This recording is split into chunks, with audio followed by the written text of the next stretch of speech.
President-elect Trump, my friend, congratulations on being elected President of the United States of America. You are a great friend of Israel. Over the years, you've expressed your support consistently, and I deeply appreciate it. I look forward to working with you to advance security, prosperity, and peace. Israel is grateful for the broad support it enjoys among the American people, and I'm confident that the two of us, working closely together, will bring the great alliance between our two countries to even greater heights. May God bless America. May God bless Israel. May God bless our enduring alliance. Well, that was Israeli Prime Minister Benjamin Netanyahu offering his congratulations to President-elect Donald Trump. The two spoke by phone on Wednesday, with Trump inviting him to a meeting at the first opportunity.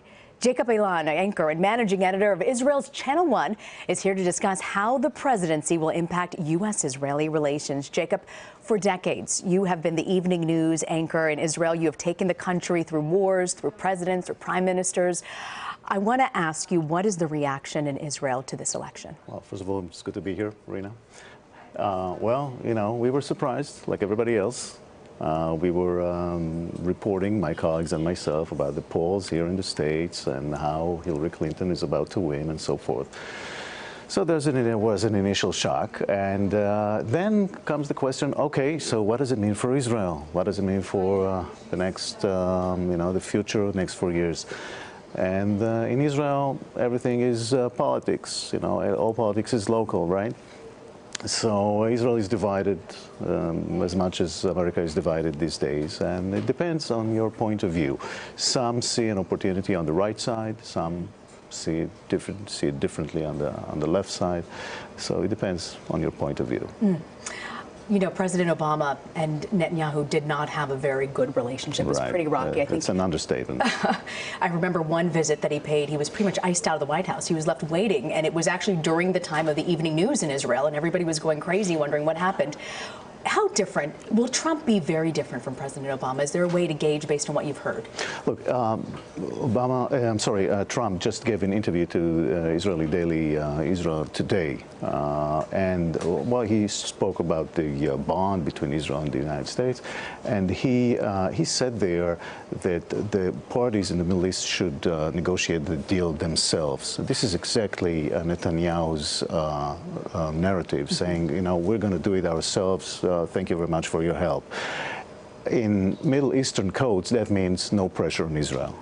Now, I can't tell what is Trump's policies towards the Middle East exactly. We haven't had any tangible policy so far. The question is whether the Trump administration will invest itself in the Middle East. It's a complicated business. I'm not sure that it's high there in the list of the Trump administration. It was very high for President Obama, but unfortunately it didn't really go anywhere, despite all the trying. Right. Hillary Clinton at the time was invested in this. Secretary Kerry was invested in this. Nothing happened. Nothing really happened. So it's a complicated business, and I frankly at this point don't see the Trump administration diving into this, but who knows? We'll see.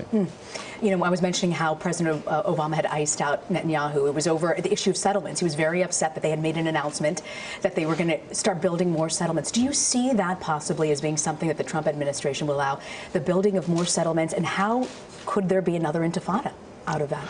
Yeah, well, that's a good question, but I don't have an answer, unfortunately. You know, there are a lot of question marks here.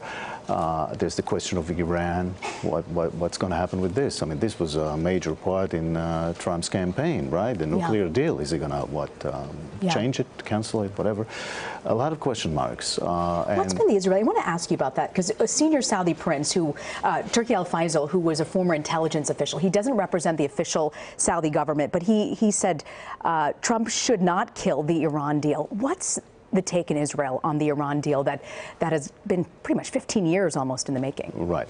Well, Israelis as a whole are anxious about this. I mean, nobody wants to see a nuclear Iran, that's for sure. I mean, there was a big argument of how to tackle this with the Americans. Obviously, the fact that Prime Minister Netanyahu came to Capitol Hill to give this speech and so forth, that there was a big controversy in Israel about this.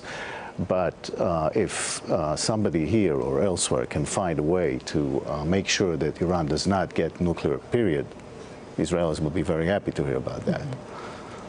If you had a chance to sit down with Donald Trump today, what would you ask him about the Middle East? Oh, well, I kind of know the questions, the answers in advance. You know, I'm going to ask him, are you going to invest yourself in this? Are you going to send somebody to, you know, start negotiations there? Or if you say, let the parties do this, how should they, and so forth? There are a lot of questions. I'm not seeing any answers right now. I'm not seeing, not yet. We know his son-in-law, Jared Kushner, has been very, very heavily involved in this campaign. His daughter, Ivanka, who's married to Jared, converted to Judaism. How influential do you see him in any sort of deal between Israel and the U.S. on any front? Right. I know some Israelis see and some Israelis hope that he would be, you know, involved in Middle Eastern or Israeli policies. Again, I have no information about this. I don't know how it's going to play. We'll have to wait and see. Jacob Alon, thank you very much for joining us.